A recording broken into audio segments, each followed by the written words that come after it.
Welcome to the JD Bunkis podcast. We're less than a week away from Remembrance Day. Just a quick reminder to go grab a poppy. Takes 5 minutes from basically wherever you are. And if you get one, I think you will feel better about yourself and you will make others around you feel better as well. Blue Jays front office speaking today, 1 o'clock. We got it on the Fan. We got it on Sportsnet. It's going to be everywhere. Everywhere on a Sportsnet platform, you're going to be able to watch Shapiro and Atkins speak to the media today and address Blue Jays Nation after, their Game 7 World Series loss, a triumphant run for this team. Jeff Blair will be hosting for the Fan at 1 o'clock. I'm sure he'll be doing some discussion out of it. Can't wait to listen to what he thinks about it. I'll break it down tomorrow, but I can tell you what I think going in. So I think that stuff like this is important because you got to level set expectations, right? And you have to state what you want in order to get what you want. And you don't want to be looking at something afterwards and be like, well, they should have done this and they should have done that without you actually saying it beforehand. I get that the hindsight thing is 2020. So Shapiro took out a message. I guess it was, I'm guessing it was on social media. I don't know exactly where it came from. It was put into producer emails. I saw it kind of everywhere. But this was the note that he gave fans ahead of this. Quote, "Thank you to our fans, the best in baseball. We heard you, we felt you, your energy, love, hopes, and belief reached our players and lifted us. None of us will ever forget what coast-to-coast support meant or how it felt. Your passion inspired a group of individuals to achieve what few thought was possible. These Blue Jays became more than a baseball team. They became our team. They became us. We'll use the disappointment as fuel for what comes next. The pursuit continues with even more resolve. I have never been prouder to be a Blue Jay. I've never been more determined to deliver more memories, moments, and celebrations that bind us together as one team, one fan base, one country," end quote. So we're doing a lot of reflecting on the Blue Jays run, which is natural, right? Like I've mentioned that it's been waves of grief. Some people are already over it. Some people will never be over it. Some people will be like my buddy Sam, who can't even process it at all. Like any sign of anything Blue Jays, and he completely shuts down. Some of us will get over it by looking towards the future, but that's kind of where I'm going with this. I don't mind the Blue Jays front office reflecting. I think today is going to be a day where, frankly, the front office should be celebrated a little bit. I, amongst many others, have been hypercritical of these guys. They came in under what I believe to be the most difficult set of circumstances in the history of Toronto sports, where the Blue Jays had finally cracked the postseason. They had a extremely likable general manager who was Canadian, a guy that delivered David Price and Troy Tulowitzki at a trade deadline, had the Blue Jays go on a run where it also ended in heartbreak because of some bad umpiring and, again, a runner on third base that everybody thought was going to be cashed. And that general manager was summarily dismissed. I guess he technically quit, but come on. He was replaced. He was replaced in season. Fans were excited. Fans viewed Alex Anthopoulos as one of their own. And these guys had to step into his shoes and got off on the worst foot possible, which was having reports leaked that they chastised him for how he went about ramping up for that run. They come in here, they kind of run some diluted 2016 team back. They have some success, but no one really gives them any credit for it. And year over year, tension starts to build between them and the fan base, where nobody is really giving them credit for the wins because a lot of it still gets attached to a bygone era. It's like, oh, you don't get credit for Vladdy. People wouldn't even give them credit for Bo because it was believed that It was a former Anthopoulos scout, a former head of his scouting department that was forcibly pushing for the Bo Bichette draft pick. It was draft misses. It was free agent misses. It was playoff disappointments. It was controversial finishes that ended in heartbreak. It was no playoff wins that you were giving them credit for. And most people thought it was nuts that specifically the general manager had been given this much leeway to end up where he is today, which is going to be at a podium talking about a loss in a game 7 of the World Series. Most people were absolutely not guessing. Like that's the truest part of this letter that Shapiro wrote. Few thought was possible. Yeah, very few. Very few people thought that the Blue Jays were going to be on that stage in that moment. Even the most optimistic fans were looking at it and saying, hey, just beat the Yankees. Just get a playoff series win. Everything else after that is going to be gravy. And it turns out that they were one run away from winning a World Series in the bottom of the 9th inning. Damn. So I actually don't mind if these guys take a bit of a victory lap today because I think they should. I think that they can point to it and say, you know, we had a process. We stuck to it. We endured all the barbs. We endured all of the criticism from media and fans alike. And we're standing here today with one of the most popular teams in this country's history. Flat out. You can put them up against anybody when it comes to the beloved factor and the excitement factor that they generated for this country. So that's good. They deserve it. They should be applauded for it. They should be recognized for their contributions on this run. And quite frankly, I think a lot of people need to not apologize, because I don't think that's fair, because being a sports fan, you just say whatever you want. It's sports. It's not that serious. But I think a lot of people actually have to acknowledge that these guys were a huge part of why this team is where they got to. Okay? So victory lap, great. Celebration, great. Enthusiasm, awesome. But it's the front office's job to look forward, not back. The fans can look back. Hell, a lot of the players right now can look back. The media can look back.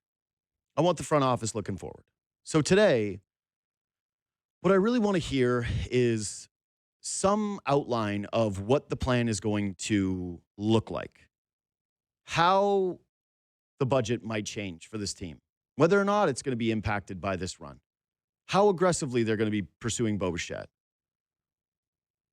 What are they going to look like in terms of their aggression during an offseason where there are a lot of free agents where they can help this team? How much that they're dying to just take meetings with players. What their read is already from agents, from kind of scouring around the league in terms of, yeah, like that's today. You're allowed to talk to those guys today. What the initial read is in terms of the enthusiasm for other players and other agents in terms of trying to get their clients to Toronto. And I think a lot of this for me really does center around Bo Bichette. I talked to Ben Nicholson-Smith about this yesterday. It's going to be a common theme until Bo Bichette is signed or until he leaves. I just don't understand how he is not priority number one.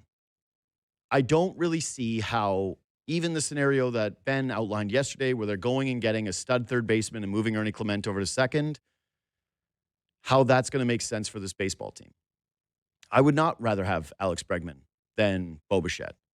I don't want a stud from Japan who is still a question mark in Major League Baseball to replace Bo Bichette. Yes, there are other levers that you can pull, but I cannot for the life of me begin to believe that after this run, after Bo Bichette laying it on the line, playing on essentially one leg in a World Series where he hit a 3-run home run to give them a 3-run lead in a World Series, that this guy is not overly enthusiastic about coming back. And I'll tell you right now, I'm a little scared because the shortstop market is extremely thin. There are not a lot of players there. And I think that his market could be potentially a little bit more deep than you would think based on 2 injured seasons and the idea that like, oh, okay, he's a certainty to move over to second base. I don't know if that's true. I don't. I'm assuming that he has the sense of, hey, we were really close. I have a chance to be a pillar in this city. I don't want to just go win a Dodgers ring, which, by the way, the betting odds have Bo Bichette favored to be a LA Dodger. I don't think that's correct. I think that's just classic. Well, the Dodgers spend on everybody. They're in the top 3 for betting odds for just about every single free agent. But I did think that it was interesting that they're number 1 for Bo. You can't have that happen. You cannot have the run that you just had, the love that was poured out for Bo, and also just that this isn't just a sentimental choice. This guy is the best second baseman on the market. He's the best shortstop on the market. I don't think he should be your shortstop moving forward. But you got to have a plan for Bo. And my hope is that they actually get things done with Bo quickly, because you don't want a guy like that who's that hyper competitive feeling like he's slighted, or to really start to entertain and fantasize about what it might look like being somewhere else. So yeah, if he ends up walking and they do some drastic maneuvers to replace the offense that they're going to lose with him, sure, I think a lot of people will get behind it. But as of today, I want to hear about the aggression, and I want to hear about Bo, and I want to hear the plan with those guys moving forward. Jackie Redmond of WWE and TNT. She joins me now. What's up, Jackie? How are we doing?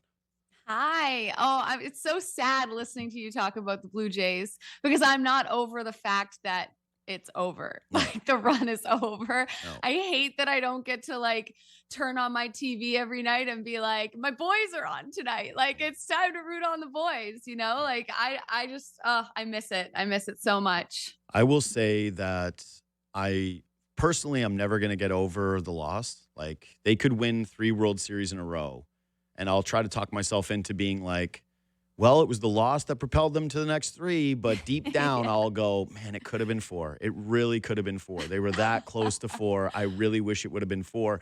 But in terms of watching them every night, I absolutely miss them as I'm getting into really dialing into other sports, right? Like, I was taking Leafs talks off to watch these games. I'm watching Raptors games in the mid-afternoon. I'm staring through the television during football, like not really caring, not really thinking about it the way that I normally do with the show. But I will say that it is nice to have my life back. Like, I was just going to every single one of these games, and I was watching every single one of them. And there was like a social event around even the road games, and you're staying up until like 1 o'clock in the morning. They play that 18-inning game that wiped me out for an entire week. Like, I'm an old man now. Like, it's over for me. I can't go to the ballpark that many times in a row and drink beers and then rally for a 9 o'clock show where I have to put it together. So I'm like, okay, I'm sad that it's over. I definitely miss the adrenaline that you get from watching the Blue Jays, but I'm also thrilled to be, sleeping in my bed and not drinking beers every night. Listen, I feel you that one. I feel you on that 100%. Like, I can't handle just the lack of sleep. Forget about the drinking beers element. Just staying up that I think I was late, the hardest working person in media. Like, I really do think no one had it harder than me. Like, they were in the media box. They had to go and write a story and then go to bed and then sleep in all day. I had to go as a fan, scream, worry about whether or not I was going to lose my voice, like get on the precipice of losing my voice, have a few beers, not too many that it's sloppy, but enough where you're in the zone and completely out of the realm of being self-conscious about being a crazy lunatic fan, have the emotional pump of that moment, and then show up here and do a show at 9 o'clock. No one had a harder job. Well, listen, luckily for you, you're really good at your job. Thank you. So you could do it hungover and on zero sleep I'm and kidding, still be all right. But I will say, you said you took Leafs talks off. You didn't just take Leafs talks off. You canceled Leafs talks. I canceled 2. There were games We that you canceled guys 2. didn't even do it for. Yeah. And as someone who was also watching the Blue Jays and ignoring the actual job I'm paid for, I was relying on Leafs talk. No. I needed Leafs talk to do my job. You guys were bailing me out of knowing what was going on in hockey, because I was like, listen, game 3 of the Leafs season with no Marner, I'll catch up. I don't need to watch this. So I blame you guys for not being totally up to date maybe the first couple of weeks of the season. I actually think that we did people a favor, because you shouldn't have been paying attention. It wasn't very good. And the idea that you would want to, I really do appreciate that. Like there are fans of that show that love that show and want to watch it regardless of the timing. But I think we did you a favor being like, hey, don't sit in front of YouTube watching this. Go in front of your TV and watch the Toronto Blue Jays play, because this is going to be a potentially once in a lifetime experience where you love a team this much and they're over exceeding expectations. Like that's the one thing moving into next year that I don't think people have accounted for properly. And I was thinking about this last night. Next year comes with expectation. Like there was expectation at around the deadline that they were going to win the division and that they were going to finish ahead of the Yankees. And then there was hope that they wouldn't blow it against the Yankees, but none of it was like, you got to make a World Series. Like think about how many seasons with the Leafs, right? During the innocent climb when they played the Washington Capitals, how fun that was, how enjoyable it was to just watch them lose in the first round. And you went, but then the following year becomes, hey, you got to get out of the first round. You don't. Then the next year becomes, you got to win a Stanley Cup. And I don't know if every Blue Jays fan is going to be like, you have to win the World Series next year. But the fact that you got there and you're going to be running back a lot of the same group, I think is going to change the way people perceive this team. Well, I think you're right. 100%. It's impossible for the perception and the expectations not to change after the ride that everyone just went on with this team. And it's so funny that you bring that up, because watching the Blue Jays on this run, there were multiple times where I would like look to my left or text my dad and be like, why aren't Leafs playoff games this fun? Yeah. Like I am having such a good time. And I feel like this is not the experience I have when I watch the Maple Leafs. And I think expectations definitely part of it, right? I mean, Marner and Matthews show up and, you know, they're on the cover of a magazine being called the next Blackhawks, you know, a team that won 3 cups in 10 years. Like, which deeply pissed off the Blackhawks players, by the way. Yeah. Well, as it should, as it should. Like they worked hard for those cups. They earned that. They earned that respect. The Leafs were just like given all of this hype and all of this respect and like basically handed Stanley Cups and never really did anything to prove that they were good enough to get them. Anyways, that's a whole other thing. So I do think the expectations is part of that. But I also think that part of what made this run so fun wasn't just that the Blue Jays played well or they exceeded expectations or even that they went all the way to the World Series. Like they're just so damn likable. Yeah. Like the team has endeared themselves, not just to Jays fans, not just to Canadians. Like my FYP, my For You page on Instagram and TikTok has been full of different people from all different parts of North America, men and women, being like, I've only liked baseball for 2 months, but man, I'm going to miss this team. Or, oh my gosh, I've only liked the Blue Jays for 3 weeks, but I'm so sad like to see them go. This has been so much fun. And so when you go from that high of the deep run, the World Series, they're playing well, they're as close as they can possibly get to actually winning the damn thing and feeling like no matter what face shows up on your screen that's up to bat, you're like, my guy, let's go. Yeah. Like, you're like excited, right? I don't feel that watching the Leafs. And I'm not sure it's fair to like compare them, but I guess it just leads me to the question of like, are the Leafs likable? And do they need to be? Does it matter? Is the relationship between a fan base and a team important? Does it mean anything? I know it does to the fans. And Leafs Nation, like, don't get it twisted. It's a huge fan base. It's a passionate fan base. But I think we can all agree, like, sometimes you wonder, like, do Leafs fans actually like the Leafs? Like, do they actually like this team? Yeah. I don't know. I think it's a fair question. I think it's a good question. So there's a couple things here that I'm thinking of first. One is just like, everyone, especially here and when it comes to Maple Leafs coverage, there's this tendency to make everything about the Leafs, right? So it's like the Dallas Cowboys stink and people go, oh, it's like the Leafs, right?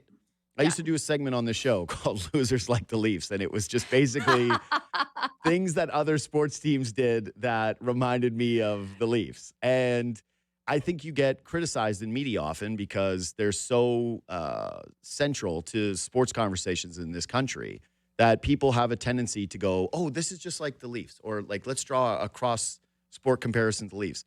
The Blue Jays have now stepped into that role where everything is going to be through the lens of, well, what about how they're like the Blue Jays? Are they building a team like the Blue Jays? Are they likable like the Blue Jays?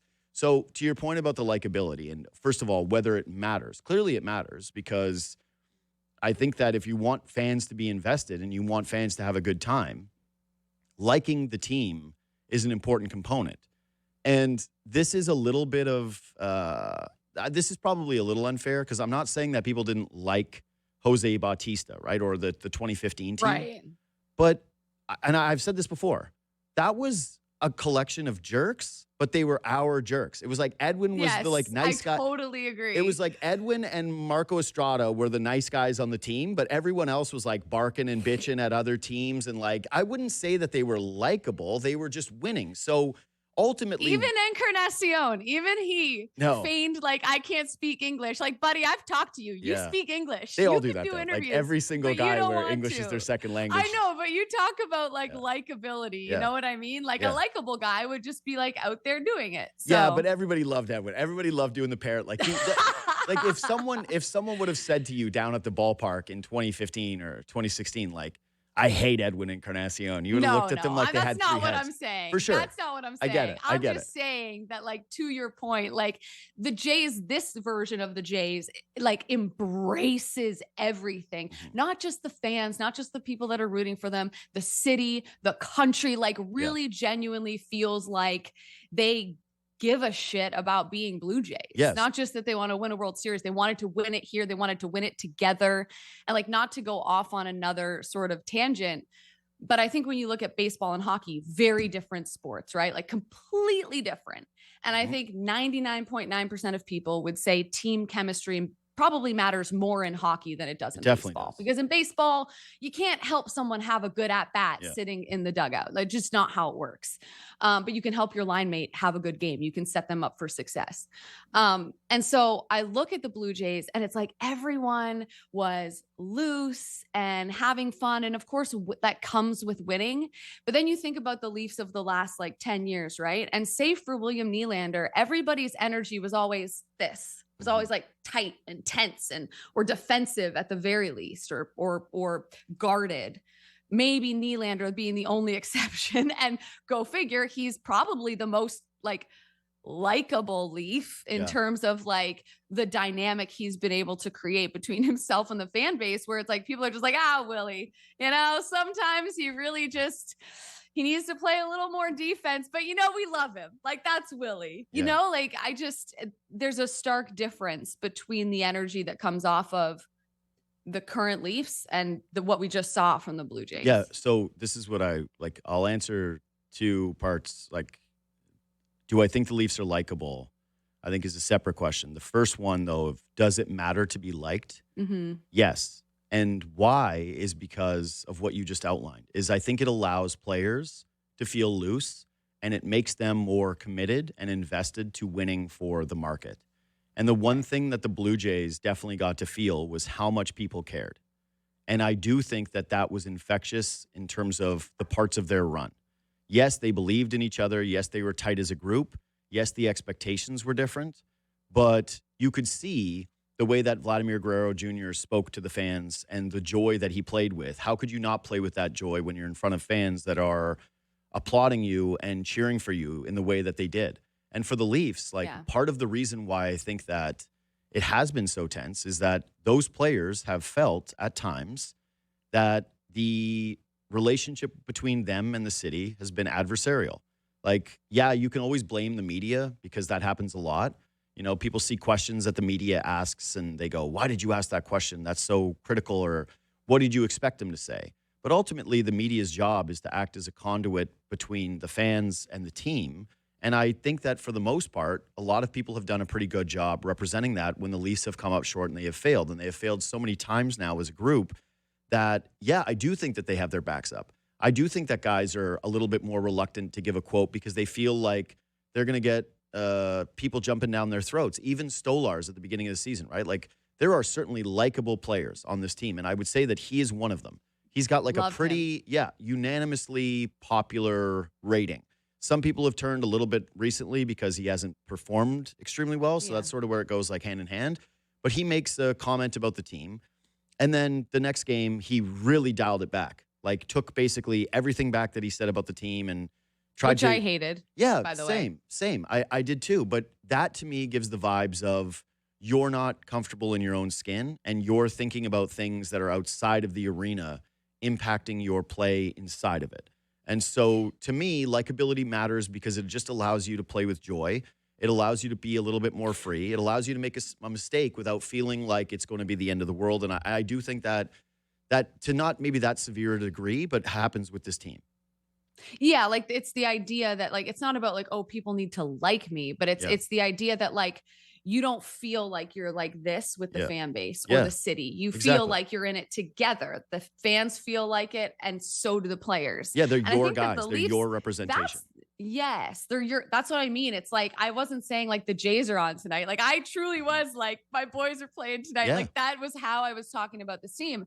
And I think that that's certainly like that can happen for the Leafs. They have so many fans that really, really care about their success. Mm-hmm. Yes, they're dramatic. Yes, they're critical. Yes, Leafs Nation, the media and the fans, they blow things out of proportion. They go on wild swings of like believing and not believing. But at the heart of it is a fan base that wants the team to do well. And sometimes in recent years, I felt like the Leafs felt like everyone was against them. Like no one wanted them to succeed, when it's the complete opposite is actually the case. Of course. In that city. No, of course it's true. And so to the likability point. Yeah. I think too, like if I've had the good fortune of covering like 8 of the last 9 Stanley Cup champions. Mm-hmm. And one thread that is always there, and not just for the teams that win, actually, teams that get to the final and lose, one common thing, and it's going to sound cliche, and someone will be in my Twitter mentions being like, oh, great analysis, like the team likes each other. Listen, not all teams like each other. I can tell you that for a fact, that there is toxicity in dressing rooms across professional sports.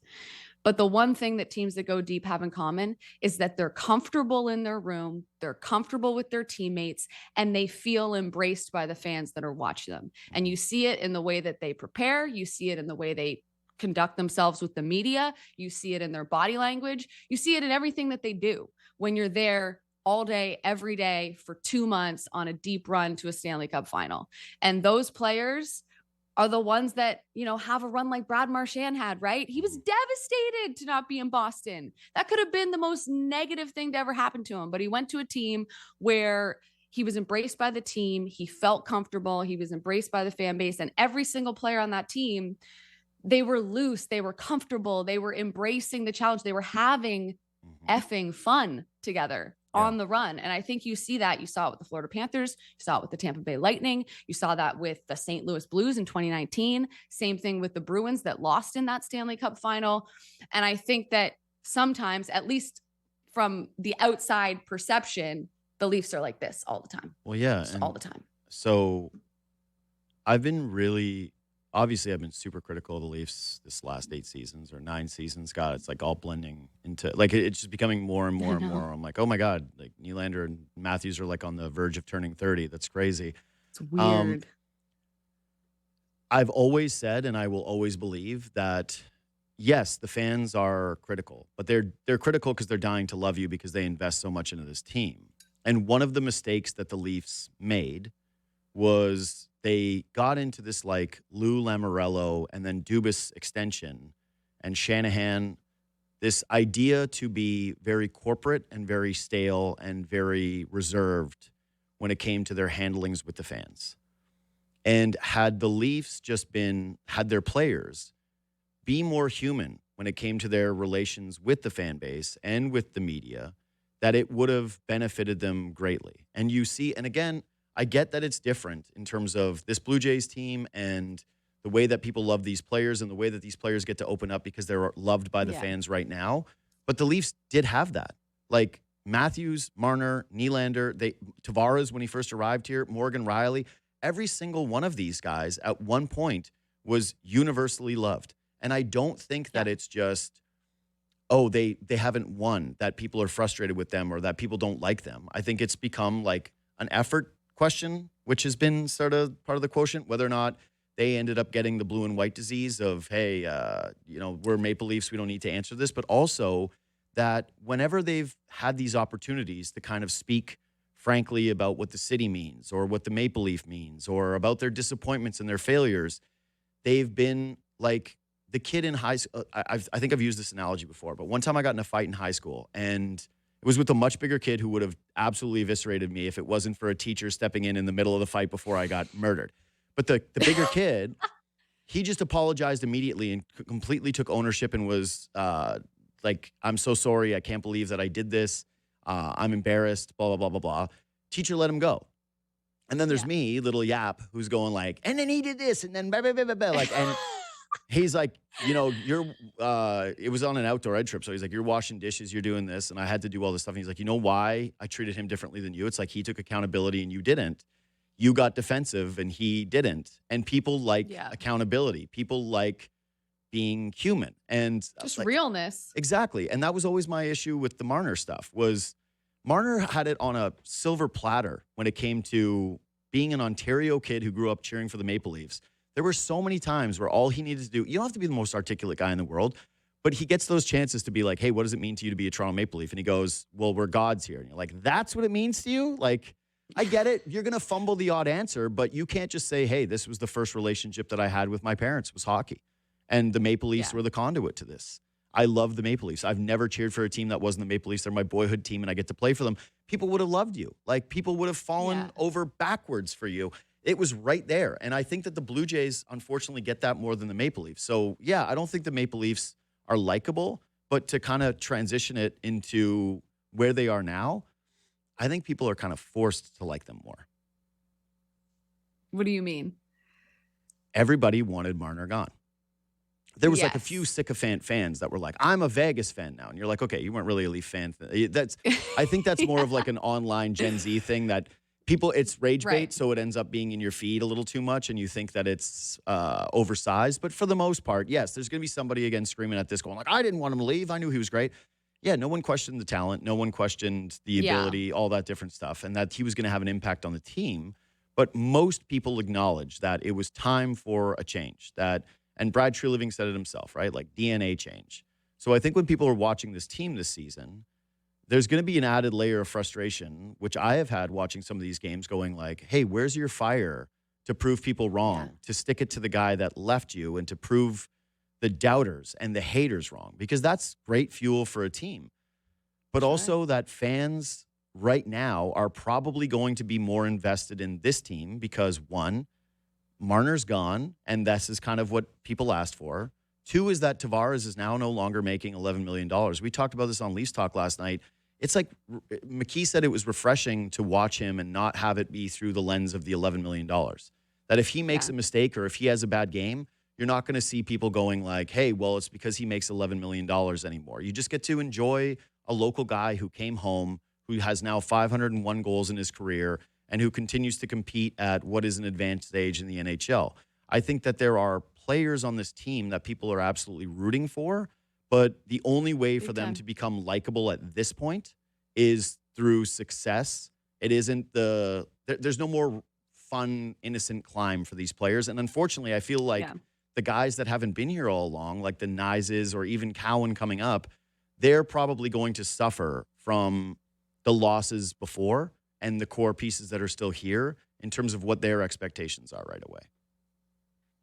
Yeah, I don't disagree with that. I do think, and listen, as much as I talk about the Blue Jays because it's recent and I'm still sort of as devastated as I am by that loss, I'm still sort of like living off the high of it, if that makes sense. Like I'm hanging on to like the magic of it, the goodness.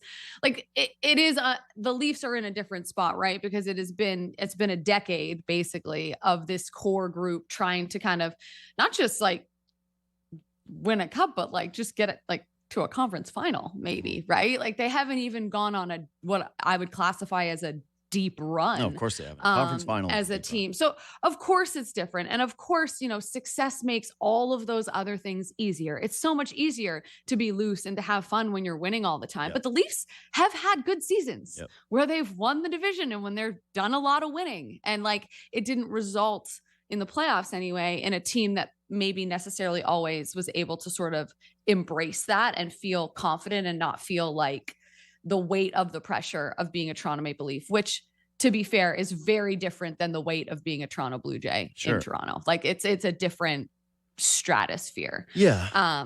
But I do think that it's there. Like, they can be likable, but they have to open themselves up in order for that to happen, in order for that building. And I haven't been, I mean, I've been to maybe like a handful of Leafs games in the last couple of years. What is that building like in the middle of January for a regular season game? Yeah, it's nicknamed the library for a reason. What I would say, though, I think the interesting point, though, about this is like, yes, Nylander is one of the most successful players on the team in terms of production. He's having another good year, and he's probably at this point the number one guy who has, I don't want to say proven himself in the playoffs, but that fans think has lived up to expectation in a lot of these playoff games.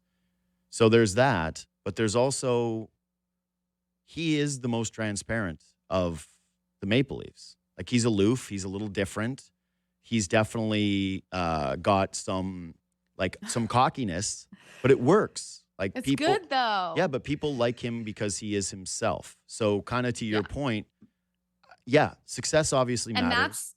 But being yourself does too. That's why the Stolar stuff made me so upset, because I was like, you have a guy, and like, of course, if he was coming out every week and like ripping into his team, I'd be like, okay, like, relax.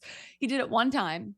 It was from a place that I think most people completely understood what the point he was making and why he was making it. So for him to immediately like kind of have to walk it back, it reminds me of like Sheldon Keefe having to walk back the soft comments, or having to sort of like soften the blow of Mitch Marner missing one shift in Anaheim. Like, literally he missed 45 seconds and people were like, oh my God, he benched Marner. Like, I still can't believe that was such a big hysterical thing. But I guess the point is that like, when you hold people back from being comfortable in their own skin, and maybe it's the media, maybe it's the fans, maybe it's the organization and the message that's being delivered from the top at times, or at least in previous years, I don't know, could be any of those things, could be all of them. I think that I know for me, when I don't feel comfortable in my own skin, or I'm having like an insecure day for some reason, I'm not going to be as good at my job if I'm thinking about other things, or I'm just not comfortable because something happened, or I'm in an uncomfortable situation. Yeah, I feel the same I'm not going to be as good, right? So, or maybe I didn't prepare well. Like, I'm not going to be as good, and I think that applies for the Leafs. But we've gone down a very long road of like likability.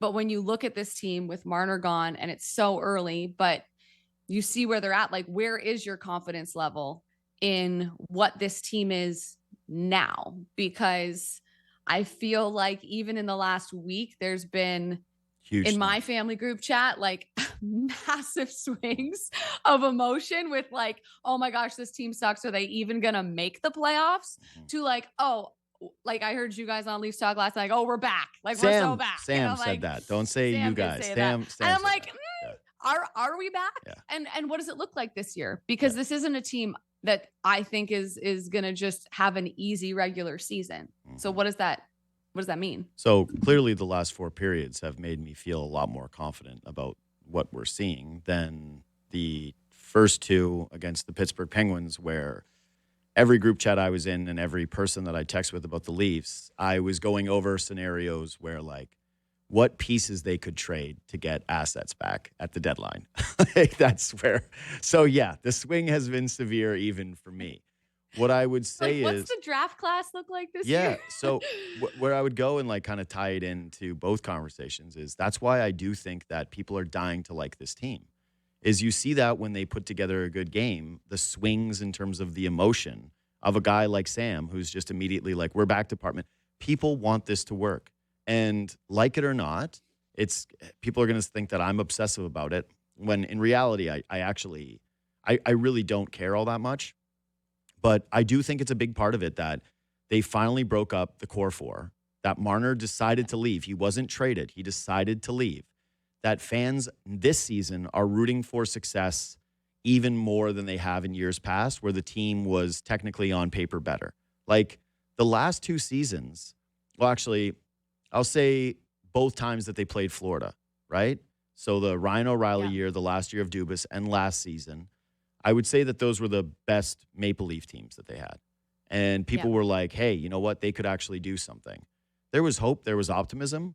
But there were still like really complicated feelings, especially at the end of Dubas and at the end of Keefe. And last year, there were complicated feelings, obviously, with Mitch Marner not signing a contract extension and all the stuff that happened with Mikko Rantanen and like the conversations that were around it. This year, it's way more like it's on the Stars to do something. It's on the team to do something. But I think people are kind of more universally tied together in terms of they just want this team to be successful. And part of it is that they want to stick it to Mitch Marner for leaving. And part of it is that they want to stick it to people that think that the window has closed and that all of a sudden they can't fix this thing. So I think that weirdly, they are far more likable now than they have been in years past just because it is different.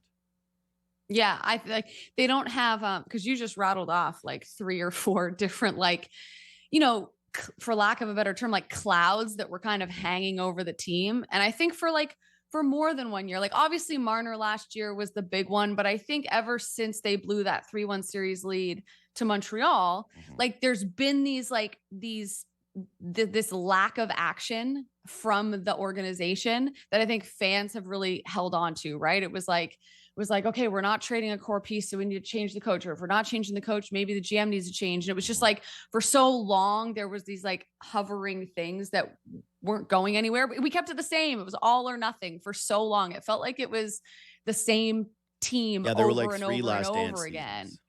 Yes, that's a great way of putting it. And so finally, it's like, this isn't the same. Yeah. The expectations can't be the same because you are without one of the best players in the league, 100-point player, Mitch Marner. So this is completely different. And there's no more like, oh, well, they should have got a new coach, or they should have got a new GM, or they should have traded a core piece. They've done all those things now. So now it's about, okay, did we do it? Is it too little, too late? Or can Austin Matthews really step into his own as the captain and the superstar of this team and find a way to kind of lead this team to the promised land, which maybe, of course, ultimately the fans want a Stanley Cup. But if the Leafs even went to the conference final or got to a final this year, that would be a huge success, I think, considering everything that's gone on and transpired with the roster over the last couple of years. But we'll see. It's so early. Sure. Of course. I don't know what I honestly think about this team yet. I'm still trying to decide. No, but I guess to kind of wrap this up, because, we went way longer on this topic than I thought we were going to. We ran out of literally all our time. We had 3 other things. We're not going to get to any of them. One of the big plays of having Marner gone is you want it to feel more like a team than just the core 4 and revolving pieces, right? Like that there's 2 groups. There's the guys that get paid, and then there's the rest of the roster that people continuously try to tinker with and say, this guy should be in and this guy should be out, and get rid of this guy, and hyper fixating on a dude because he made like $2 million, which on this team for a forward was like, that's a lot. That's a lot. He's not living up to the contract expectation. The gambit in terms of getting them to be likable and to have people, I believe, root for them in a materially different way than it has been in years past, is if they can unlock that quotient from the Jays, is where they do feel like a team. And that's how they looked last night, and that's what was probably the most encouraging piece. Like, Matthews scored, Nylander scored, Tavares scored. Those are their big guys that they're relying on. But Michelli had a moment against his former team, and all 4 lines, when they were coming over the boards, were contributing, and they looked balanced, and they looked fun. And so if you get that throughout the year, people are probably going to be a lot more optimistic, and I think that they will be likable. And you know what? I think, too, like, seeing the clip of Austin Matthews after the comeback against Pittsburgh, like, okay, it wasn't like, I didn't feel like I was at a TED Talk. Like, I wasn't inspired. I was gonna say, I'm very curious to hear where you're going with this, because I would have never admitted this unless you brought it up, but I sent it to someone being like, wow, really makes you want to run through a wall. Well, here's the thing, because to me, it was just like, I think there's more where that came from Austin Matthews. Like, that was a good clip. I liked that clip. But give us more of that. Give us, like, step into that. Be that guy, because I think that will go so far, not just with the team and in the room, but I think with the fans too, right? Like, yes, it's been hard. It's a hard place to play. Expectations are crazy. But the more that Austin Matthews is able to, like, show a little bit of that, I think the better off it is for the entire team, not just in terms of likability, but in sort of like mending that brokenness that it feels like is there between the fans and the actual team. I mean, Connor McDavid crying in the dressing room, like gained him like immense empathy is not the word. You know what I'm trying to say? Like it won over so many people for him to be like, man, this guy really cares. Like this guy actually, he is doing everything he can to win. He is not making excuses. And That's I think it. when Austin Matthews steps into that, it's not always being like, we have to be better. Sometimes it's just saying something as simple as like, that's who we are, you guys. We roll 4 lines. This is who we're going to be this year. Like it's such a simple, almost cliche thing, but when it comes from Austin Matthews and it comes from a place of sincerity, I almost swore, it means something. It means something to the team, I think, and it certainly means something to the fans. At least it did for me. I loved that clip.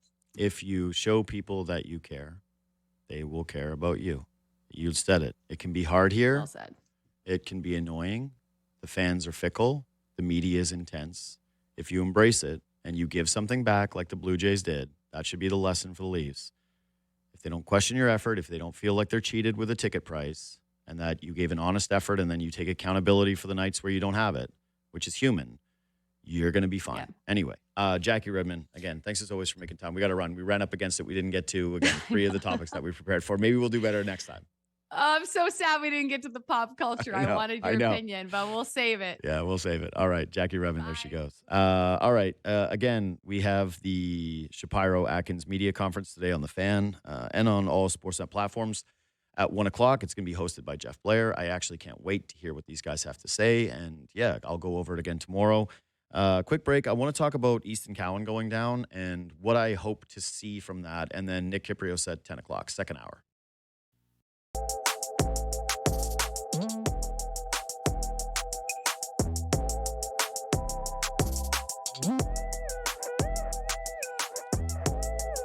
So Scott Laughton's back, which somehow perfectly balanced the lines. But in order to bring him back, the Leafs had to send rookie Easton Cowan down to the AHL, down to the Marlies. And here's my hope, is that he's there for a while. Obviously, if there's an injury, you're probably going to have to call him back up. But I don't want to see the kid get yo-yoed. I don't want it to be this up and down thing where he's shuttling back and forth between the Maple Leafs and the Marlies, and he never really feels like he is a Toronto Marlie. I want him to feel like a Marlie and not a Maple Leaf.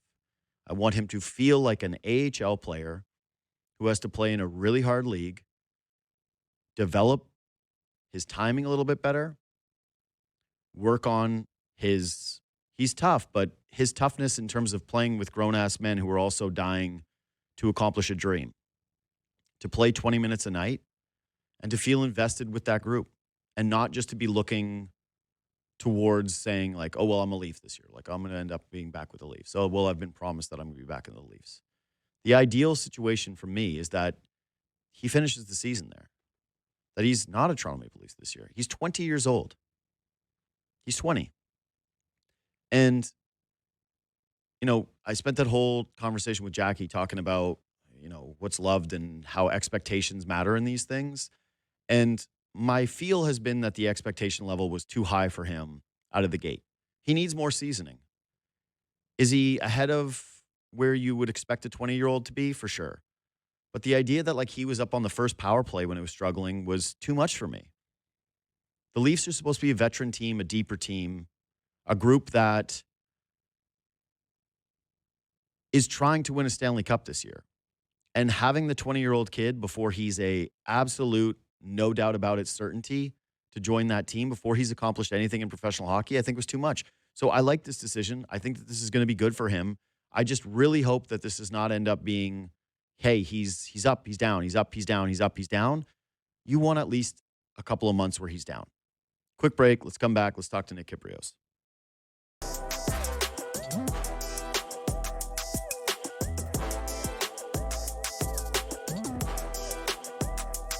So, yeah, what a difference 4 periods make. Yeah, I obviously I'm prone to overreact. That's I'm working on it. All right, like I'm working on it. Life's a journey. Okay, you always have to be trying to better yourself, and I do think that again. I like to defend the media and I like to defend the fans often because that's what I am. I like to share that perspective, and I think that they do take too much heat. But one of the things that you can absolutely be critical about when it comes to us is that it can be a little too much of the extremes when it comes to the hockey team in particular. I do think that's sports fandom in general. Like, your good team loses and you're freaking out. Your bad team loses and you're like, oh, we're making progress. So when there's expectation, like, you can be all over the place. But man, to go from those first two periods against the Pittsburgh Penguins to what we saw in the last four periods, what, how many teams do that? Like, how many teams have it go that drastically in terms of the two versions of themselves? And like, should Scott Lawton matter that much in terms of the way that you feel when you look at the lines? Anyways, the real Kipper, Nick Kypreos of Real Kipper and Born joins me now. What's up, buddy? How we doing? I'm good, JD. How are you? I'm doing well. I'm doing Very, well. very emotional, like last few weeks for you and Sammy. Yeah. Wow, you're at the game, Yeah. you're getting pictures. Yeah. It's like, wow, wow. Why do I get the sense that even though I Okay. know you're a hardcore Blue Jays fan, that you're like comforted slightly by our misery? No, I enjoyed it. Like Yeah, I was there. of I was course. right into it. I went to game 6 and game 7. I met all these new friends from Hmm. Dallas and California in my section, and Hmm. I got caught up in it too, for sure. Yeah. And It's something that seldom happens, Yeah. in your city, in your community, and as a Torontonian and Yeah. born and raised, it was great. And I was a Blue Jay fan growing up, but Yeah. uh, I turned into a real baseball fan the last few weeks. Yeah, man. Before we move on to Leaf stuff, I just want to say this, like, because, yeah, you mentioned it. Like, you're a lifelong Torontonian. I know that you have a lot of civic pride. That was the thing for me that I'm going to hold on to the most. And what I care about the most was, like, those interactions that you're talking about. Like, sitting in the seats and making a ton of new friends. That everyone in your purview becomes someone that you're high-fiving in those moments. That there's an excitement in the Hugging. yeah, there's an excitement in the concourse that you're talking to. Like, I was talking to ushers, man, about this Yeah. team and like getting ready for the game 7 and, going out to the bars afterwards and having people chant, "Let's go Blue Jays." And like the communal feel. I don't, not to get too overly preachy, but I think we're getting less and less of that now with modernity. Like, we're not having as many moments where it feels like you're really part of a big community, where you're Yeah. part of a big civic, but It's like you feel the weight of the it's population of this place. it's it's up to the players, Yeah. JD. They're the ones that drag you in. Hmm. They're the ones. I know you and Jackie were talking about it a little earlier Hmm. about the likability, and like you can't do that without the players first. For sure. And you know, I think the Leafs. Everybody said this is great for the Leafs because no one's paying attention to them. No, I But disagree. all it's really done now is have the comparable of why we loved them so much and why we're still having maybe some I don't know about issues, but connectability, Mhm. intimacy with the hockey club. But it's up to the players to drag the fans into that. Hmm. So if you were listening with the segment on Jackie, I agree with you, by the way, that it has put them in a tougher spot because people are now looking at it going, why can't you make me feel the same way? During the Exactly. 15th game of the regular season, people are like, hey, make us feel that passion, that intensity that we just had for playoff Yeah. baseball for a team that we don't have as much trauma with. But to that kind of point, I also do think that they can benefit from it in a way, which is, if you can give people something to cheer about right now, that there's going to be a large faction of people who are looking to glom on to the next thing. And that if the Leafs can play with like an effort level and a consistency that doesn't make you feel cheated as a fan, like that's one of the prevailing thoughts of, and again, it's an 82 game season. It's more intense than going to a baseball game where you're having 100 beers with your friends and you're sitting out in the sun, right? And they lose and you go like, oh, well, I still had a good time with my friends versus going to a Leafs game. But when I hear back from people, one of the biggest complaints when the Leafs lay an egg is, man, you shelled out, hundreds of dollars for a ticket and you watch them kind of dog it and you're frustrated by that. Like, I'm kind of hoping that the last 4 periods for what you saw from the Leafs can sort of bleed through to the group. And Berube mentioned it as well, that if they're just giving an honest effort, I do think that people are going to start to like them a lot more beyond just however it is that they end up with the result. Yeah, and that to me has been the biggest issue here. Everybody's talking about, well, you need 20 games to feel it out, but you don't need 20 games to put in an honest day's work effort. Berube was talking about Boston the other day, and one of the first few words we had on our show on a Kipper's Clipper was, his effort. And it's like, wow, it's the captain of your team. He's making $13 million, and you're talking about, his effort. Yeah. And I think over the course of the first now month and a half since training camp, we haven't seen it. And again, the contrast to guys who will bleed to get a win on the baseball side, we haven't seen it, and we've only just seen it recently. I mean, the work level, that's all I see the difference between the Leafs today and maybe, a week and a half ago is they're just trying harder, at the end of the day. They're working harder, and that's where it has to start. And it's not something that you should ever have to wait for at this level. Dude, you know what was one of the most encouraging things to me outside of the play of the last 4 periods? It was after they beat Pittsburgh, and I'm sure you had them on Kipper's Clippers. What was the response from Matthews, Nylander, and Berube about the win? It wasn't like, wow, what a period, right? Like, we know we have that in it. It was, I think Nylander said the first 2 periods were unacceptable. Matthews said that we need to focus on the first 2 periods and why it ended up that way. And Berube was not over the moon about the win. He was also focused on the first 2 periods.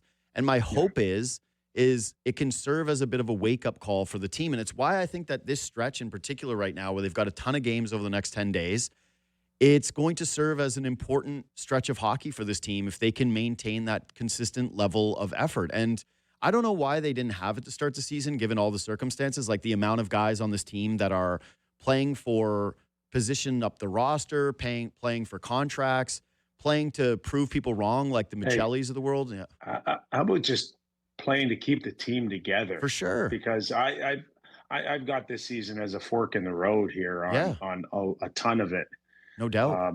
And, the sense of urgency we have not seen. And I got to be honest with you, like last night, a good win, a convincing win on the scoreboard, but I still didn't like the fact that they were down 1-0. I didn't like the fact that they had 5 shots on goal in the first period, 2 of them in the last few minutes of the first period.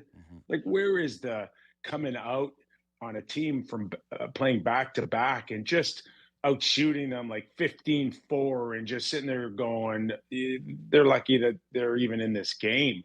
Like, to me, it's still a work in progress for this team here to start this engine, this motor that convinces people that they're pushing hard here. It's still not there for me over 60 minutes, but that's the goal, to get this team out of the gate and not look back. Yeah, 7 straight games, by the way, where they've conceded the first goal. Yeah, at home. Yeah. Really? At home. That's not great. Against non-playoff teams. Yeah, against a lot of teams that you would look at, and stay down the lineup. What I will say, though, last night from a positive standpoint, I thought that there were 2 things that were of real note.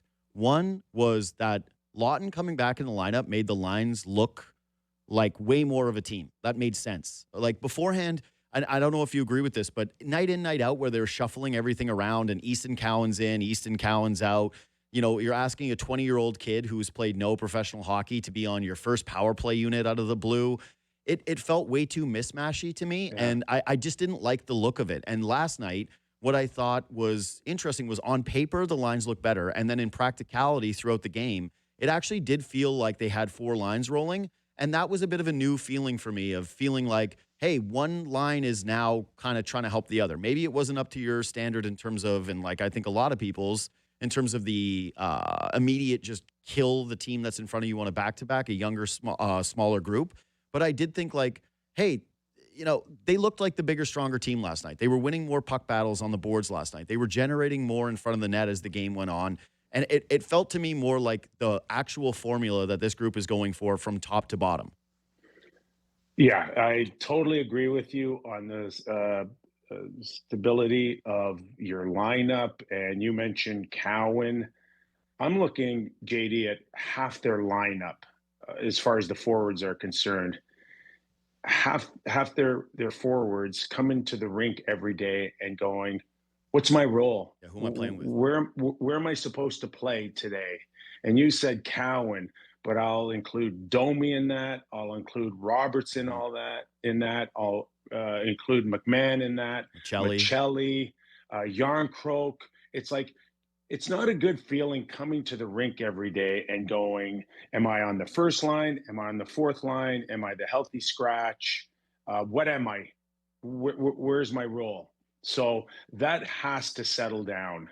And I think if Lawton comes in and does what he's supposed to do, it's a big part of finally guys coming to the rink and knowing what their role is. Do you think that's on the players, though, or on the coach? Because I would say that given the way that they were playing, that they kind of put Berube in a position where, of course, he's going to keep putting things in the blender. Of course, he's going to try to have that urgency through the lineup of being like, show me something and you'll get more ice time. Yeah, but at a certain point, it has to be on the coach just to sit there and go, okay, even if I lay an egg here, I gotta try to give them 2 or 3 games, 4 games. Mm-hmm. I gotta show more patience here. Yeah, I know it's a league where it's like, what have you done for me lately? Mm-hmm. I get all of that, but for the sake of the team of having some stability, mm-hmm. he's going to have to lock in a few players in and bite his lip on a couple of shifts here and there, and just hope that they can work their way out of it. Michelli with a goal and an assist last night against his former team. Is that enough to get him going now and lock him in somewhere where he can get 14 minutes a night, 15 minutes a night? He's going to have to see some power play too. Mm-hmm. I'm telling you, this guy has to feel a little bit more love on the power play to feel like he can get up there around 50 or 60 points. Okay. So that's actually perfect because I do want to go there because it blends both things, which is the consistency and sticking with something versus when you have to make a change. And for me, like the Leafs' even strength are doing fine when it comes to the score sheet. In fact, like they've got 3 guys that are in the top 5 scoring even strength right now, and Nylander, Tavares, and Nyes, who's just a little behind the first 2 who are leading the league right now in even strength scoring. The power play stinks. And they're not getting a ton of opportunities every single night, but it just feels like a total momentum killer for them. And you honestly, it's weird, but that's the time to go get a beer. That's the time to go like in the kitchen. Hey, refill your water, go to the bathroom. Leafs are on the power play. They're not going to do anything, and you're probably just going to be frustrated. And like they've had these stretches before, right, Kip? Like where the power play has stunk, and then all of a sudden they normalize and they start doing great and they finish top 5, all this different stuff. You've made a great point in the past that we reference all the time on Leafs Talk, which is not enough playmakers on the power play, not enough guys who are really good passers. And I get trying to have faith in your guys, and specifically it's a little bit difficult with them because all the dudes that make all the money, how do you remove them from your first power play unit, right?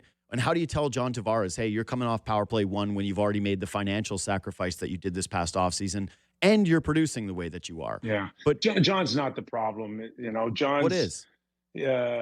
He'll compete in front of the net. Mm-hmm. He's got his spot. His redirects, his second and third battles, his 6-foot perimeter around the net. He's not the issue. Mm-hmm. The issue is up top. The issue is you need tremendous mobility, tremendous vision. A big shot would help. And they just don't have it. They just don't have a guy at the top. And if you look back when it really settled down the power play, it was when you put Mitch Marner at the top. And that guy just doesn't exist. It's not in Morgan, and it's not in Oliver Ekman-Larsson. And the pressure is on the guys down low to make something happen. It's pressures on Austin to find a soft spot and take a shot. Often it's at a very difficult angle. And Willie is good, but he's not good enough to play the point. Let's put it that way. So until you either get a guy that can do that, we're going to see the back and forth between Morgan and OEL, and just have to live with it. Yeah, the back and forth between those two guys, and then what feels like they'll just shuffle out Nyes from time to time. That they'll go like, hey, you're out, and maybe we're putting a Domi in, or maybe they're going to give Michelli a look, or one of these other guys that's going well, and hope that they find something. So that becomes a question, though, of, you said it, they don't have a Marner, okay? Like, they don't have somebody who is as good of a playmaker, but also responsible enough defensively that, like, when the Leafs had injuries to their defense core, they could ask Mitch Marner to give them a shift and a pinch to play on the blue line, right? Like, they don't have that. That's not what Matthias Michelli is. That's not what Max Domi is. But at some point, if it continues to look this way, and OEL doesn't seem to be the solution, and you've got a million hours of Morgan Rielly on the power play where you go, it's just not there, man. Like, it's just not – it's not what you want from a number one point-getting defenseman on your power play. Do you just say, screw it, let's give this a shot? Like, try Max Domi up there, try Michelli up there, eat the consequences of the odd shorthanded goal, but know that it's all – like, you can't finish with the 30th power play in the NHL, and I don't think that's where they're going to finish, but I don't think that you can have a bottom 10 power play in the NHL and expect them to be cup winners. Yeah, I don't expect to see any new forwards play that top point. I don't think they'll ever consider Max or Michelli or anyone else up there. So that's just a one-off with one guy. I think they'd rather just keep firing with Morgan or OEL at this point, or wait it out until you believe that that Brad Treliving's got a card to play between now and the trade deadline on finding somebody out there that can come in, maybe a power play even specialist. Maybe he's not a number one defenseman, but he's had success in the past playing there, and you can slide him in your third spot. I think that's more realistic than anything else. I gotta tell you that the whole trade deadline thing, because this has already been a big topic of conversation with people, is like, what are they going to add, right? And like Kadri has the game last night, great moment with his daughter, great moment for him, scoring, awesome, just an awesome Nazem Kadri appreciation night in the NHL. But everything I keep looking at when people say to me, hey, JD, who do you think they're going to add? Who do you think they're add? I go, what are they giving up? Because I talk to this, you talk to way more people than I do, but it's not exactly like people are lighting up the phone lines to acquire Ben Danford from the Maple Leafs. He's viewed as like a depth defenseman, a 5'6" kind of guy who's going to be steady, but teams aren't they're not clamoring to acquire him. Cowan looks like he's now immovable. You don't have a first-round pick this year. It's already out the door for Carlo. You got one next season. Like, okay. You don't have a first pick next season. I thought you had the first next year, not this year. I think they're out this year. They're out next year, and then the following year they have one. Okay, then even worse. I'm just saying. Even worse. Yeah, they have nothing. Okay, like they have nothing to give. They're Oliver Twist standing with the bowl. Like, please, sir, can I have some more? It's like, no, we're out of gruel. There's no more gruel. Go to the back of the line. It's done for you right now. I think that the team, if they're going to have any kind of improvement, it's going to have to be around the fringes. It's not going to be something splashy. Well, listen, your example is that you moved Mitch Marner, or Mitch Marner left, and you couldn't replace him. Yeah. That's all you need to know with the challenges that Brad Treliving has right now. So what's changing between now and then? Your decision on convincing people that Danford's a top four defenseman, and you need to give me up, Rust out of Pittsburgh. Like that's a stretch.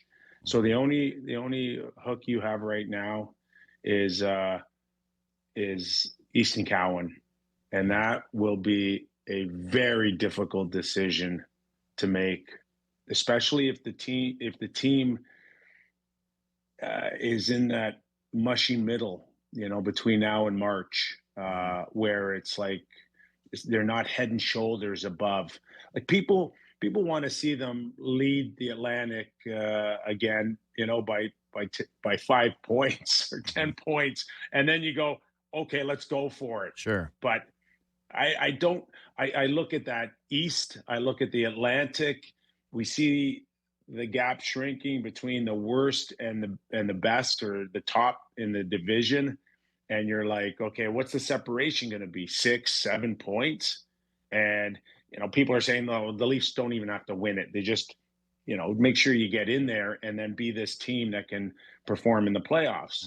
But that's a dangerous place to be and give up Easton Cowan, isn't it?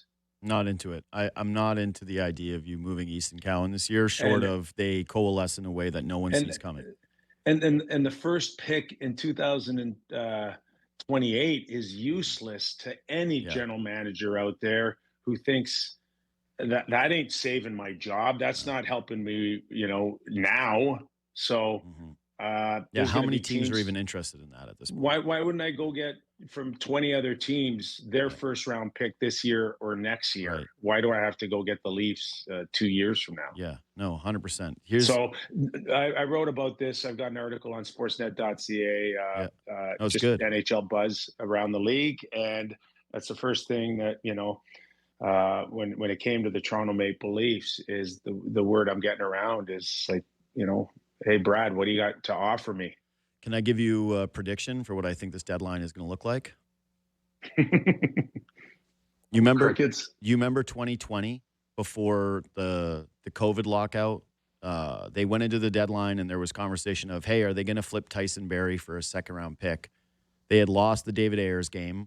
They were in the middle of the pack. I don't think the Leafs are going to be sellers. That just feels not consistent with where they are as a franchise right now, that they would be pushing in and trying to make the playoffs. But it was, I think, that was when they got Nick Patan and maybe when they got Dennis Malgin. And I'm not saying that they're going to go get 2 little guys, but I'm saying that I see it more as a very quiet deadline where they acquire a couple of fringy pieces that maybe help bolster, like you mentioned, a power play specialist that another team has given up on that can give them a little bit of a boost. That is their 7th D-man, that if he works as a power play guy, you keep him in the lineup. And some kind of forward that gives you a little bit of depth that could jump into a playoff series if you need him. That's an upgrade on like a Sammy Blais. But in terms of a big splash, I don't see the scenario short of they just rip off an incredible season and it forces their hand to say, we're pushing Easton Cowan into the middle. And I don't buy that. I just don't. Yeah, it is. And the Leafs aren't the only ones. There's a lot of them that are going to have to play that kind of money ball game and find that diamond in the rough, or someone's trash is another team's treasure. So not to the degree of a Seth Jones where you're going to pick him up, but there is the possibility that you can hopefully find some team to eat some money to get somebody off the books that the Leafs are willing to take a chance on. That's the type of scenarios we're looking at, JD. Yeah. Okay, so last one, Kip. Cowan gets sent down. My take on it was I just don't want to see him yo-yoed. Like, I don't want to see him down with the Marlies for a week and then back with the Maple Leafs for a couple of games and him shuttled back and forth. I think that it would behoove him to have significant time down at the AHL level, have to play with a bunch of hungry professionals that are also still dying to get their dream. And I'm curious what you saw from his game during the little short stint that we got from him. And if you were advising him, like, hey, what it is that you need to work on, what would that be? Yeah, I mean, he's one of the top junior players to come out in history. So there's just portions of the game you just don't have to worry about per se. He's got, I think, really good hockey IQ. I think the most important thing is he feels good about himself. He feels confident. He feels like he belongs. He's going to have to get stronger. He's not the biggest guy in the world. No, he might be the smallest guy. And that'll hopefully it'll come into play a little bit here. But I've seen scenarios enough of a 20-year-old who's, on the cusp of making an NHL roster, or you know first call up in the minors. A lot of what will dictate this, JD, is the current players that are on the roster. Mhm. To our point earlier, if they start coming in and just knowing their roles and they lock them in, then you can leave them down there. Mhm. But I'm telling you that above the development of your players, and including blue chip top prospects like Cowan, you got to win. You got Mhm. to win. You got to show that you're progressing, that you're, whatever decisions that you make are leading up to the next stage of progressing as a team to get ready for the playoffs. And if players on the fourth and third line can lock in, we know who the horses are, and the pressure's on a nightly basis to score. Mhm. That won't change. But if it lacks stability and you're pulling guys out of the lineup, then you will go back to Easton, Cowan for some energy, some youthful enthusiasm, and hope that it jolts the team in a positive way. But Mhm. this is the team that, in an organization that has to win now. And if Yeah. they feel like Cowan getting called up in a week can help that, they will do it. I hate that. I hate it. I just do. I like one of the uh, things that this front office did this past offseason was like they accumulated a bunch of guys that are supposed to at the very least be NHL players, right? Like, and even when you grab a guy like Sammy Blais, I know he's not going to play up in your top line, so maybe you suffer an injury to a Robertson and you want the offense that Cowan can bring you or the potential offense that he can bring you. But if your answer to the Marner question is that you're going to have more depth, I'd like to see a little bit more of a layer between you having to just go use the 20-year-old at the expense of his development. Because my hope is, and maybe I'm just being greedy with it, is if Cowan comes back to the Leafs, that he does like, and I'm not the first person to make this comparison, but he does the Logan Stankoven thing where he goes down to what are they, the Texas Stars, and he scores 57 Yeah. points in 47 games, and he looks completely undeniable and feels more ready to jump into that scenario rather than back and forth. You just said at the very beginning, nobody likes showing up to the rink and not knowing what line they're on. Imagine being this kid. You're trying to find your footing in the NHL, and you don't know if you're playing up with Austin Matthews and then getting dragged down in the middle of the game, and then maybe playing on power play one, but then getting essentially no ice time and being a depth forward. Like, it's a tough position for him now. I'll worry about that more with some seasoned veterans than I would an Easton Cowan. I don't think, even if he bounces up and down a little bit, listen, you're in Fantasy Island, coming from junior to play in the NHL. Yep. And in many ways, you'll take whatever they give you, and you do it with a smile on your face, and you look at your bank account and you're like, whoa, Disneyland in your first year. So I don't worry about that. I don't worry about the guy getting hurt in any way, shape, or form when it comes to development. Longer term, of course, you want stability. And to your point, it would be great. It would be great if he went down there and led in his first year, the American Hockey League, which is a great league for development, and it's a tough league, and it's a man's league, and you learn a lot down there. But the Leafs aren't in any position right now to like nitpick here, in terms of every move. They're on a game to game, week to week scenario here where they got to prove to everybody that they're in it to win it again this year, and they haven't been able to do that with any level of consistency up until this point. You can listen to him later today on his show, which is back in its normal time slot. Welcome back, Nick Kypreos of Real Kipper and Born. We'll talk to you later, buddy. Thank you, JD. Thanks for making time. So I get what he's saying, right? Like, you got to be desperate in a desperate year. Okay. It's pretty uncomfortable to me that you would be leaning on a 20-year-old kid to be a real difference maker for you at this point. It also kind of points to the obvious fact that you can't really move somebody if you think they're this important to you at 20 with no NHL experience. Like, how are you supposed to entertain trade offers for him when there's nothing in the cupboards that's even close to what he represents? Like, I know this is a hyper passionate fan base.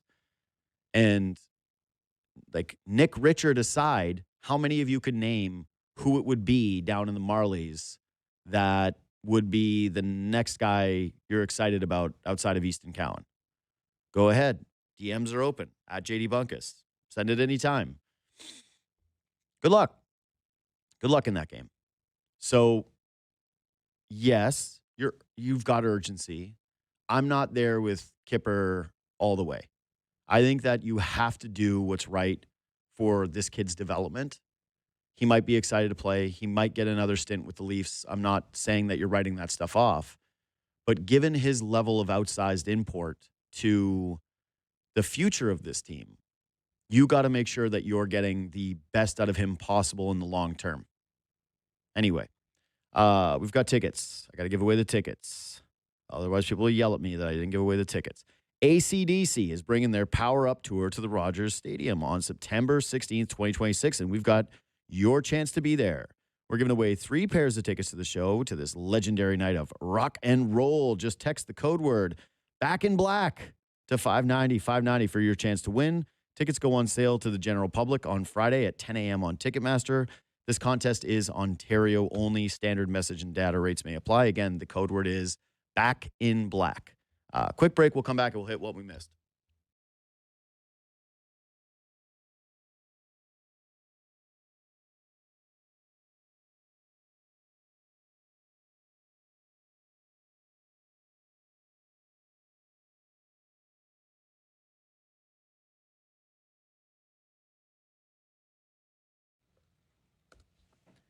Okay, it's time for what we missed. The return of the other show producer, Armin Zargarian, who just asked me if he needed headphones to hear me.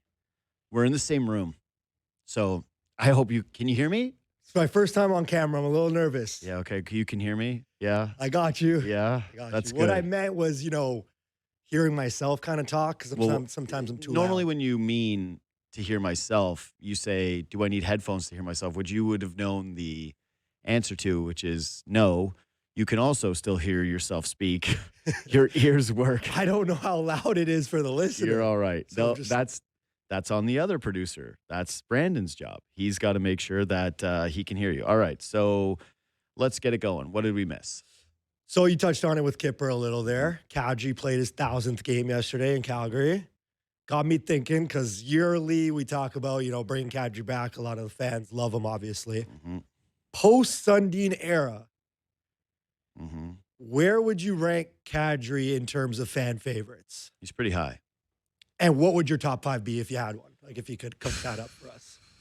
Top 5 post, meaning like they can have no overlap, right? No overlap. So Kadri's definitely there. And it's interesting because Kadri, people were so pissed at Kadri. People wanted, there's so much revisionist history with Nazem Kadri. When he was traded, I would say that if you did polling, right, you got, 538? Although they always get it wrong. But if you got like a real polling group to ask Maple Leaf fans, should Nazem Kadri be traded after the second playoff suspension in a row, it would have probably come back 80-20. That was my personal feel on it. There were definitely people that still thought he should have stayed. The trade was horrendous in the moment. Nobody liked it. Nobody thought it was a good deal getting Tyson Barrie and Alex Kerfoot. Everyone felt like that was way, way, way under what his value should have been, even as a depreciated asset. But he has benefited from not just winning a Stanley Cup, but the way that this team has played, where effort has been called into question. Kadri gets the added bump popularity-wise in terms of, hey, this is a guy who you didn't need to question how much he cared. And so he's clearly back in the pantheon of top 5 guys. He's also now had trade rumors for about a full season, and everybody's been clamoring for him to come back, and they want Nazem Kadri to get back. So it's hard for me to say that he wouldn't be in the top 5. Like, again, you're talking about a window that didn't have a ton of success. I would say that, like, fan favorites, clearly the most popular guys are still Matthews and Nylander.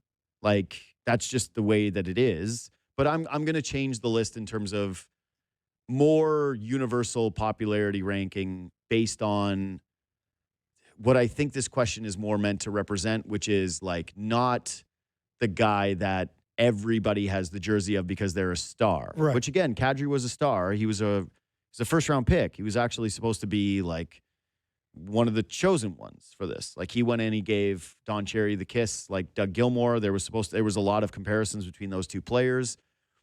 But that's sort of the thing when it comes to the fan favorites here is the guys that people love the most are not who had the most success, who had the most points, but who gave the most honest effort. And so I think my list will be, I'm going to try to pick who I think other people would say, but I'm also going to kind of splash in my own little mix on this. Yeah. Personality is a big part of it, for I'm sure. not going to rank them in order. I'm not going to do that. I'm just going to say like 5 guys that I think definitely resonated with people and who fans were like, no, man, I really liked that guy. I really enjoyed that player. So Kadri is definitely one. Okay. I would say Luke Schenn is one. Like Luke Schenn, not only what he delivered as a rookie, but then what he did when he came back with the Toronto Maple Leafs. I'm going to say that right now, the fan favorite is Matthew Knies. I just think that he is, like. He's probably getting in that territory, though. No, he's already in that territory. No, I mean like star where like we can't really put him in this category. No. Again, this is not, if you're good, that's not going to hurt you. I'm just saying that I won't take the lazy answer of just saying, hey, it's definitely going to be Matthews and Nylander and guys like, although I really do want to put Nylander in there because it's like, I am putting Nylander in there. The reason why I'm putting Nylander in there is because he was such a whipping boy to start. He was the first guy, he had the contract holdout. He was the first guy that people wondered whether or not he was going to be like a real winner, whether he had the temperament to fit the market. He got hit with all the stuff about like his dad and, hey, like he's his agent and it's so weird and they want the money and does he really have it? Is he too aloof? And now it's like, no, man, he's the man. He's the guy that people probably would say with across the board most consistency that they really like him. Anyway, I'll put 2 other guys just for fun. I think Colton Orr is in there. People loved Colton Orr. At the very end of it, it was tough. But I'm just saying, for me personally, like having arguably the toughest guy in the league on your team and he actually did a lot of the face punching, that was a pretty good moment. And then I'm going to give it to Clark MacArthur. That's my 5. That's my 5. That's what I'm sticking with. I actually want to hear from other people. I'm sure there's guys I missed. I'm doing this off the top of my head. Yeah. But in terms of like universal popularity ranking, never cheated you, gave you an effort, people loved them, post Sundin.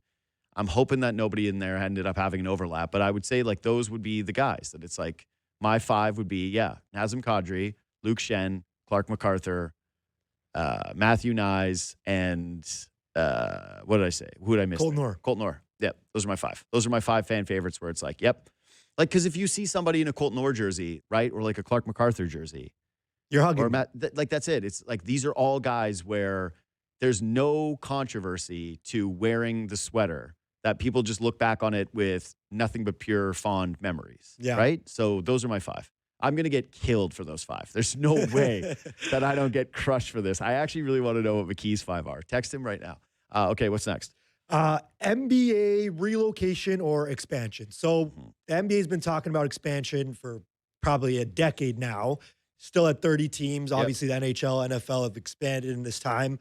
But now with the new media rights deal, Sports Illustrated's Chris Mannix was reporting that the league has quietly discussed the possibility of relocation instead of expansion. And the 2 teams that are mentioned that could be moved are New Orleans and Memphis.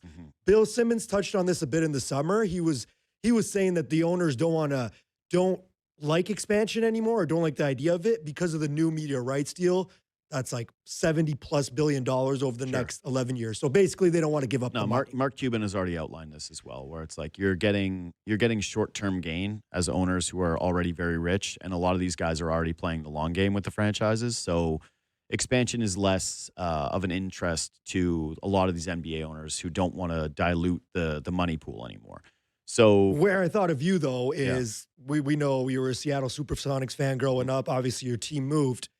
How would you feel if, let's say, New Orleans relocated to Seattle? So you guys aren't actually getting, like, you're kind of taking how you got took. Yeah, I get it. So I have always said I don't want to be a relocation franchise. I want to be an expansion franchise, as weird as that is, because it's just awful to say, like, Seattle is an expansion franchise in the NBA in that way. Like, it just feels yucky. What I will say is I've already gone through this with the Sacramento Kings. Old heads like me, the Unks, will remember that Sacramento at one point almost moved to Seattle. There was real buzz about it at the very beginning of the DeMarcus Cousins era, when they had just drafted Isaiah Thomas, who is one of the most popular players in Seattle sports history. I did not want the Sacramento Kings because the Sacramento Kings have a real fan base. I remember Arco. I remember the Cowbells. I remember the way that place gets behind a good team. They've just been beaten down over the years.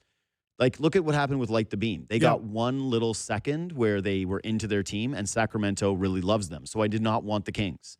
I thought that was blasphemous to steal what I think is it seems weird to say like a crown jewel franchise. They're not that, but they're like a real solid NBA hoop fan base that I respect. Yeah. I really do. The Kings should stay the Kings.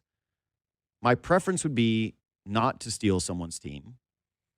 That being said, those are the two franchises that I would care the least about taking. One, I don't want the Memphis Grizzlies to move. I do think that they have a real fan base that does support the team when they're good. But you stole first. And I know the Kings weren't originally from Sacramento either, but it's more recent. It's in my lifetime. Yeah. I just think of like Tony Allen. I think about Marcus Saul there. I think about Zebo. I think about grit and grind. It would feel a little bit more uncomfortable if that happened. But they wear the Vancouver stuff like they wore it in the postseason. Yeah. And the idea of a team going there and then relocating back to the Pacific Northwest, there is something about it that makes me feel, like, okay with it.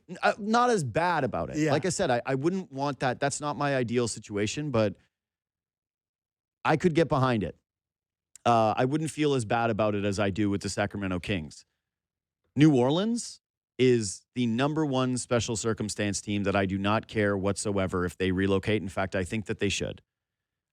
Basketball in New Orleans has been run out for over a decade now. Multiple, yeah, because Chris Paul played there. So we've had New Orleans basketball for a long time. Yeah. It's never hit. Not won a playoff series. But not just the not win a playoff series. Like, it's a Saints town. They love the New Orleans Saints, and they love football. They love they love LSU. College football, Yeah, it's about college football, and it's about the New Orleans Saints. That's the heartbeat of the city. I just don't think that, I'm sure, again, I don't want any little kid or person who loves the New Orleans Pelicans to lose their team, and there would certainly be those people, right? Like, they have season ticket holders. But it's about as small of a fan base as you could possibly have. And here's the other reason why I think that they actually would have real reason to move to Seattle if that was the case. Because I think what we're talking about here is two different spots, Vegas and Seattle, both being the destinations that it would be two teams that relocate. I don't know. It seems kind of hard that two teams would relocate at the same time to two different cities. So I would hate this more if it was Las Vegas before Seattle. Seattle is by far the most deserving franchise or city for an NBA franchise. Like, it is a deeply passionate hoops market. I would say with conclusivity that the Sonics meant more to Seattle than any of the other franchises they have. It means way more than the Mariners. It means way more than the Seahawks. Like, it obviously means way more than the Kraken. New Orleans should have lost their team in the first place, but they had Katrina. And Oklahoma City only got NBA games because they couldn't play in New Orleans after the floods. So they moved them there. And they found out that Oklahoma City was a diehard, really passionate town that desperately wanted NBA basketball. I hate the Thunder. I think their fans are a little fraudulent because they have only known success. So for them, like, they've never had like down seasons or quickest like, rebuild ever. Right. So when people are like, it's the loudest arena in sports and it's like, their fan base is nuts. It's like, yeah, You inherited Kevin Durant, Russell Westbrook, James Harden, Serge Ibaka all entering their primes. Like, how hard was it? And then they left, and you got SGA and a million draft picks, and Paul George wanted to go at the right time. Like, they've lucked into everything. They've had every advantage possible. But the NBA couldn't abandon New Orleans. They couldn't have the look PR-wise of, hey, we relocated your franchise right after Katrina happened. Yeah. And so what ended up happening is New Orleans, instead of just staying in Oklahoma City like they should have, the ownership group, Clay Bennett, he goes out and he steals the Seattle Supersonics from Seattle by doing one of the greasier moves in sports history. Like, you could make it about the Baltimore Colts and the Seattle Supersonics, and that would be the entire list in terms of the least deserving markets that lost their teams in the most cruel and insane ways, looking back on it. Like, what happened to Seattle would never happen now. Like, it just would not happen in the modern NBA. And they sold for like $500 million, which was like way underpriced, all this different stuff. New Orleans, I don't want to say doesn't deserve basketball because that's too mean. But it's been too long now where it's been proven that fans don't go. They've had Anthony Davis. They had Boogie Cousins. They've had some interesting teams. They got Zion. Like, they've done everything to try to boost that city. They rigged a draft to give them Zion, and it didn't work. They rigged a draft to give them Anthony Davis, and it hasn't worked. And so if there was one team, I would say this is kind of the universe finding its balance, is if they were to end up in Seattle and have it be that way. It won't ever make things right because Seattle should have had multiple championships with Kevin Durant. But yeah, I don't think Kevin Durant would have ever left if he was a Seattle Supersonic. But yeah, that's the way I feel about it. You can steal from those two places for those two reasons. I know you're in media now, and like we don't do the fan thing as much, obviously. But if Seattle did get a team, let's say New Orleans left, will you be a Seattle fan? Sonics again? For sure. You'll be back? Question. Yeah, no question. Okay. It'll never be the same. And they have to go with Sonics to come back. Can't change the name or anything. They kept all the rights. That's why the Thunder are the Thunder. But yes, of course. The thing is like, people will hate to hear this, but like, I would be a fan of two teams. Like, I love the Raptors. That's what I do. But I always liked the Raptors. That's the thing is, I even remember as a kid watching certain games and going like, I don't know who to root for because you're a Canadian and you want to root. Like, who didn't love Vince Carter? I grew up during Vinsanity, like when I was the biggest basketball fan possible. So yeah, I don't know, man. I had two teams then, and I would have two teams again. But there's nothing about there's nothing about the Sonics returning where I wouldn't care. I love them. So yeah, please bring back the Sonics. Subscribe to this podcast. Reach out anytime on Twitter and Instagram at JD Bunkis.